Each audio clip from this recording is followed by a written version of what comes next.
Bom dia, boa tarde ou boa noite a todos e a todas.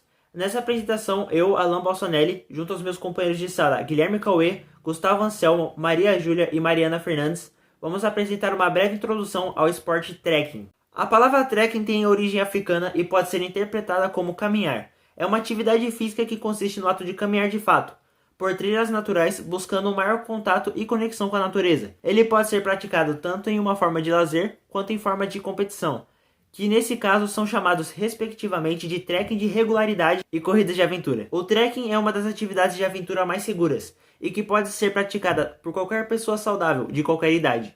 Os praticantes do trekking alinham os benefícios da atividade física com os prazeres de apreciar a natureza, fugindo um pouco do estresse e da correria do cotidiano.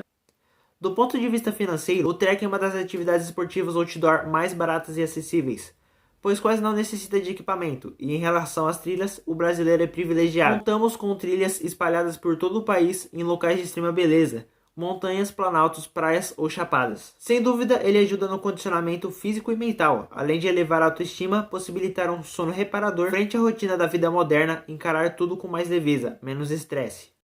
A ideia de passear na natureza apenas por prazer se desenvolveu no século XVIII por causa da mudança de pensamento em relação às paisagens e à natureza. Essa mudança de mentalidade que ocorreu na sociedade da época está associada ao romantismo, que foi um movimento artístico, político e filosófico que surgiu nas últimas décadas do século XVIII na Europa. Tecnicamente falando, o culto à natureza já havia começado com os escoceses no século XIII, porém se espalhou muito lentamente a outros países com o romantismo.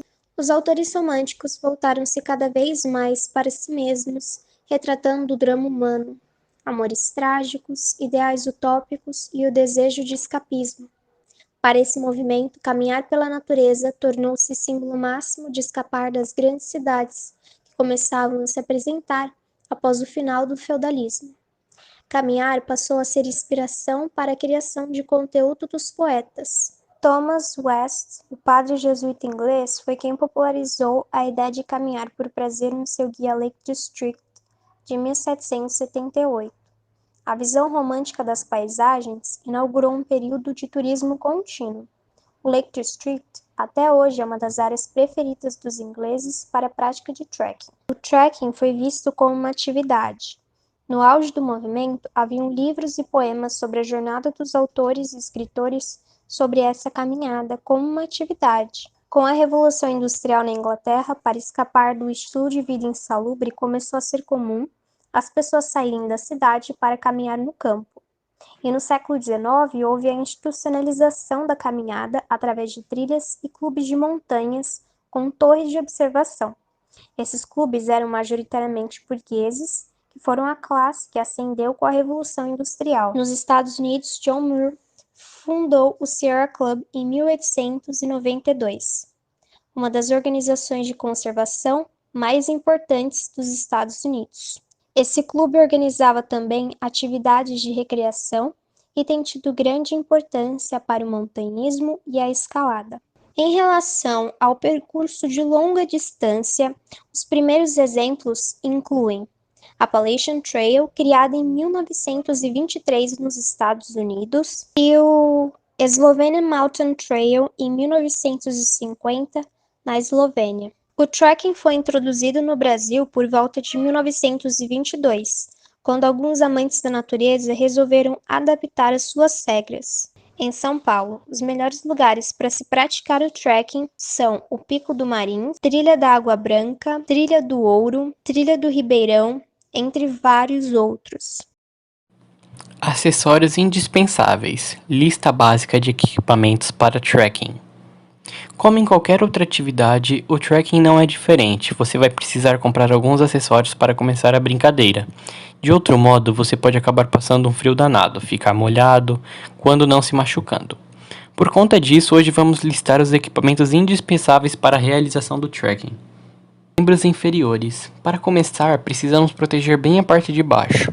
Para caminhar na rua, a Havaianas está liberada, mas não tem como se embrenhar no meio do mato de sandália de borracha e bermudão. Não só você seria presa fácil para os insetos, como os espinhos, raízes e pedras judiariam da sua perna. Por isso, se você só puder investir no essencial, compre uma bota e uma calça longa. Botas. O conselho é o mesmo. Pense que você não vai escalar o Everest de cara. O importante é que a bota seja leve e confortável, e que proteja seu tornozelo de alguma torção. As mais resistentes costumam ser um pouco mais pesadas e rígidas, até que você enfrente trilhas mais intensas. Prefira o confortável. E você já deve saber, né, que para um All-Star se moldar ao pé, é preciso gastar um tempo usando ele. Para as botas vale o mesmo, não deixe para passar na loja no dia anterior do trekking. Membros superiores. Na parte de cima, preze também pelo leve. Todo volume a mais vai parecer dobrado quando você fizer algum esforço físico, principalmente com o suor ou a chuva pesando com o passar do dia. Camisa. Quanto ao peso, as dry fit são insuperáveis. Além de leves, são permeáveis, o que significa que grande parte do suor vai evaporar com facilidade. Se já não bastasse, o material também protege o corpo de raios UV. É prático, barato e bom. Caso faça frio, temos o anorak. Anorak é o nome técnico para as capas de chuva e corta-vento, especiais para atividades ao ar livre. Sua principal função é te proteger do vento e da chuva. Com um tempo bom, ela ficará guardada dentro da mochila, mas nunca se sabe o que esperar das nuvens, né? Apesar de não ser um agasalho, ele é também uma boa pedida para aquela friaca do começo ou fim do dia, pois bloqueia o vento gelado que entra em contato com o corpo. Se a caminhada for em algum lugar onde o frio é grande, é importante ter uma blusa adequada. Sugerimos fleeces, blusas feitas com tecido sintético especial, que devem ser usadas entre o anorak e a camiseta. Acessórios. Bastão de caminhada. Quando você se arriscar por trilhas mais íngremes, com bastante sobe e desce, é quando o joelho começa a pegar, já que o impacto com o solo, principalmente nas descidas, é intenso. Para reduzir dores futuras, vale a pena investir em um bastão de caminhada, até porque a estabilidade que ele dá para a passada irá judiar menos das articulações. E depois de acostumar, é quase como se você tivesse uma perna extra. Caso possa investir um pouquinho mais, compre um bastão anti-choque, com mola para amortecer ainda mais, e fibra de carbono que, além de leve, dificilmente quebra. Lanterna de cabeça. Com trilhas mais longas, você também vai ter que se preocupar com o cair da noite. E bem, se de dia às vezes já é difícil enxergar algumas coisas, imagine sem luz. Se a ideia for acampar, então a lanterna de cabeça vai ser mais importante ainda. Até porque não adianta levar uma lanterna se suas mãos não estiverem livres. Principalmente dentro da barraca, já que nem as coisas da mochila se acham sozinhas, nem sua barraca se monta num passe de mágica. Para isso existem as lanternas de cabeça, acredite, elas serão muito úteis. Mochila. E para encerrar nossa lista básica de equipamentos, onde guardar tudo isso? É claro, em uma mochila. As possibilidades são muitas, mas para simplificar, existem as mochilas de ataque e as cargueiras. Para quando for acampar, além da comida e roupas mais encorpadas, você precisará carregar a barraca, saco de dormir e isolante térmico. E para que isso tudo caiba só com uma cargueira. Agora, se a viagem durar apenas um dia, pense na leveza e praticidade. As mochilas de ataque são pequenas e darão a você bastante mobilidade para desviar dos obstáculos. Vale dizer que se você for a fundo, litragem, tamanho, material seriam algumas coisas das quais você deveria se preocupar. Teste as mochilas e compre uma que se adapte bem ao seu corpo, que tenha cintas de ajustes escapular e pélvica. Dê também preferência para as opções que tenham capa de chuva embutida e que sejam de uma marca de confiança. Barracas. O peso é algo muito importante nas barracas, por isso quando for comprar sua barraca, pense em quantas pessoas irão dormir dentro. As mais leves, de meio a 1,5 kg, comportam uma ou duas pessoas. Já as maiores, de 3 a 10 kg, cabem mais de 3 pessoas. Outra preocupação deve ser a época e tipo de viagem. Caso você esteja viajando para áreas frias como a Patagônia ou outro lugar frio bastante, as barracas de 4 estações são as perfeitas para esse tipo de acampamento. As feitas para montanha são as que você deve procurar. Elas serão mais impermeáveis e resistentes ao vento, e por isso, mais pesadas e caras. Saco de dormir. Mas mesmo com a melhor barraca, você pode continuar sentindo frio se não tiver um saco de dormir. Ou pior, um saco de dormir errado. Por isso, para evitar ter que vestir roupas pesadas por dentro, a primeira coisa é entender o tipo de viagem. É também importante o uso de isolantes térmicos que vão entre o saco de dormir e o chão. Eles, além de tirar qualquer irregularidade do solo, ainda evitam que seu corpo perca calor para as rochas geladas. Existem alguns tipos de isolante térmico, tais como o de EVA, que são os mais baratos. Ainda assim, existem bons e ruins produtos. Por isso, na hora da compra, procure aquele sem cheiro, porque o material provavelmente durará mais tempo. Vale também se atentar à espessura. Quanto mais frio o seu destino, maior deve ser a milimetragem. Por exemplo, para temperatura abaixo de zero, 10 milímetros é o mínimo recomendado. E há também os isolantes térmicos dobráveis, que são mais leves que os de EVA, mas ao mesmo tempo mais espessos, a partir de 20 milímetros. Portanto, são mais indicados para viagens longas com vários dias de pernoite em barraca. Se você for um viajante mais ocasional, o de EVA dará conta. Tem a melhor relação peso por volume, de forma que pode ser guardado dentro da mala sem ocupar muito espaço. O que é diferente dos dois outros modelos, que na maioria das vezes vão fora.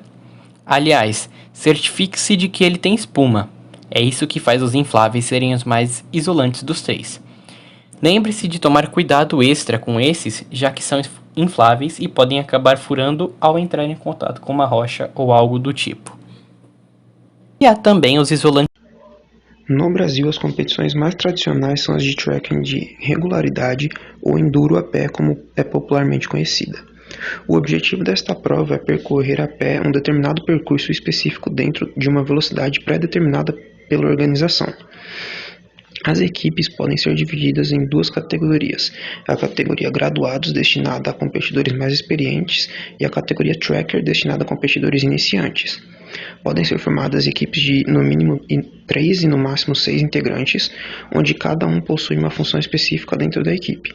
Cada equipe tem seu horário de largada determinado pelo organizador do evento, devendo ser respeitado um intervalo de 2 minutos entre uma largada e outra. O percurso não é de conhecimento prévio das equipes, que devem usar a planilha de navegação entregue pela organização e que contém todas as informações necessárias para permitir às equipes atingirem seus objetivos.